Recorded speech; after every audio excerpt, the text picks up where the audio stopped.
অনেকের ধারণা হিন্দুস্তান নামটি উৎপত্তি হয়েছে ভারতবর্ষে হিন্দু মেজরিটি বেশি থাকার কারণে। ইতিহাস আসলে কিন্তু তা না, ইতিহাস ভিন্ন রকম কথা বলে। হিন্দু শব্দটি মূলত ফার্সি ভাষা থেকে উৎপত্তি হয়েছে,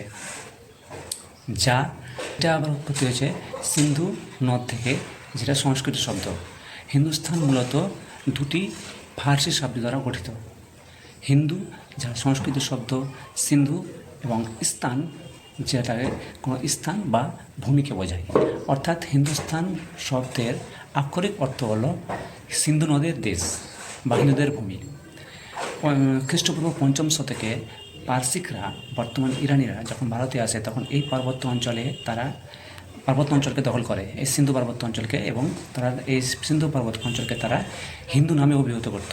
এর আরেকটা কারণ হলো পারসিকরা স ধ্বনিটিকে বেশিরভাগ সময় তারা হতে রূপান্তরিত করে ফেলে, এবং তাদের হতে রূপান্তরিত হয়ে যায়, যে কারণে তারা হিন্দুকে সিন্ধু নামে অভিহিত করত। পরে যখন মুঘলরা ভারতবর্ষে এসেছিল, তখন তারাও সেই হিন্দুস্তান নামে অভিহিত করেছিল। ফলে আস্তে আস্তে এইভাবেই এই হিন্দুস্তান নামটি গড়ে উঠেছিল গোটা ভারতবর্ষে। এই ভারতবর্ষ নামটা এসেছে, এটাও ইতিহাস আছে।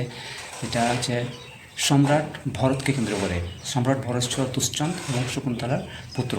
সম্রাট ভরত তখনকার সময়ে খুব একটা দাক্ষণিক এবং খুব শক্তিশালী একটা সম্রাট ছিলেন, যে গোটা বিস্তার লাভ করেছিল গোটা ভারতবর্ষকে, এবং তার ভরত নামকরণে গোটা ভারতবর্ষ নামটা আখ্যা লাভ করেছিল।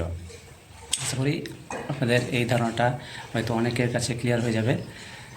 ভিডিওটি ভালো লাগলে লাইক করে দেবেন, ফেসবুক থেকে দেখলে পেজটা ফলো করে দেবেন, এবং ইউটিউব থেকে দেখলে সাবস্ক্রাইব করে দেবেন। ধন্যবাদ, দেখা হবে।